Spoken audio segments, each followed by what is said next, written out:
Hey, what's up guys, Soldier Knows Best here. Samsung has officially unveiled their two new flagship phones, the Samsung Galaxy S6 and the S6 Edge. And here are my first impressions of both of these phones. First off, the design is great. Both of these phones feature Gorilla Glass 4 on the front and the back, and it's just a very premium design where they use very lightweight materials, but they feel solid, they feel durable, and when you put them in your hand, it's a very nice grip. And I was a little bit worried about the glass being a little bit slippery, but that wasn't the case with both of these phones.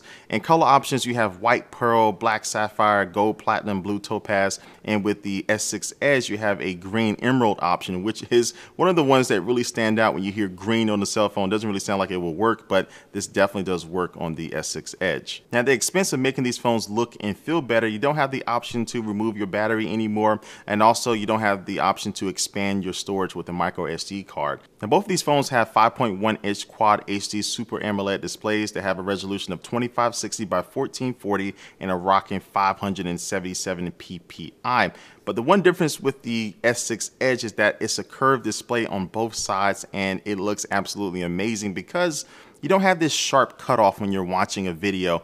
The video can fold over, and basically it just allows you to be a little bit more immersed into what you're watching on the display.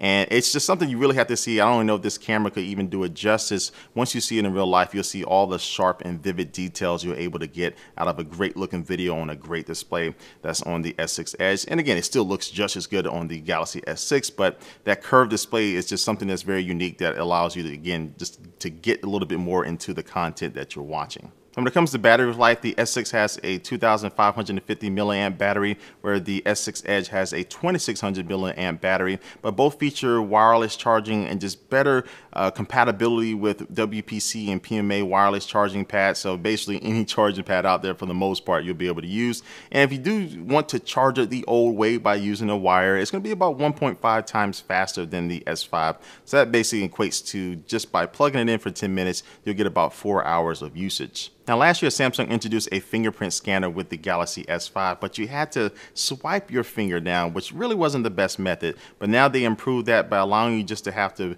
touch your finger on the home button, very similar to what Touch ID is on the iPhone, but you simply just touch your finger down and it will quickly unlock your phone. Now, camera-wise, both of these phones feature 5-megapixel front-facing cameras that have a wider field of view, so you can get a lot more people in for your selfies. And the rear-facing camera is a 16-megapixel shooter with OIS, optical image stabilization. It also has quick launch now, so no matter what you're doing in the software, you can double tap the home button and it will launch the camera pretty quickly, so you can go ahead and take a picture of that moment right when you need it. And now it does have infrared detect white balance, improved low light video, and also tracking autofocus. So that means if you want to keep one subject in your video in focus, you simply tap on them now and you'll be able to keep them in focus as they move around and you pan your camera around. This is a feature that you see in digital cameras, but it's coming to these two new Galaxy phones. Now, moving on to software, both of these phones are running Android 5.0 Lollipop, and of course they do have TouchWiz on top of that. And one of my biggest complaints about TouchWiz in the past is that it was just way too much. It just felt a little too bloated,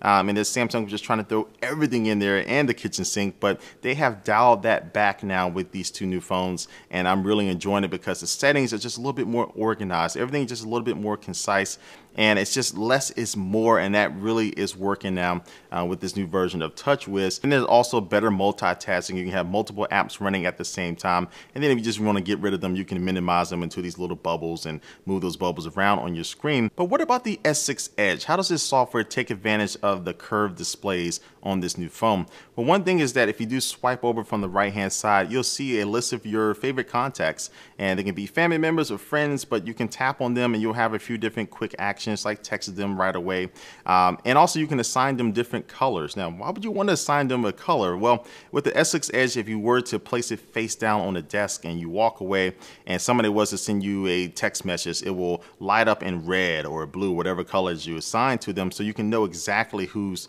trying to contact you without having to run over to your phones. And real quick, a couple extra things. Samsung will be releasing an updated version of their Gear VR that will work with the S6 and the X6 Edge. And also they announced Samsung Samsung Pay, which is a mobile payment system that doesn't require one of those NFC terminals. You can actually use it with the conventional Stripe terminals, which are pretty much everywhere that you use to swipe your credit card. So Samsung has more information about that, and they'll be releasing that later on in the summer. And so with this hardware and the software, Samsung is really trying to make a statement that they're here to stay, that they're going to continue to be innovative. And again, just with my little time with both of these phones, it looks like they're on the right track. And I think they do have two winners on their hands. But again, these are just my first impressions of these two phones. They launched worldwide on April the 10th.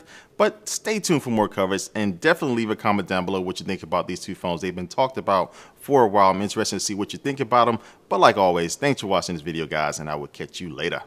Peace.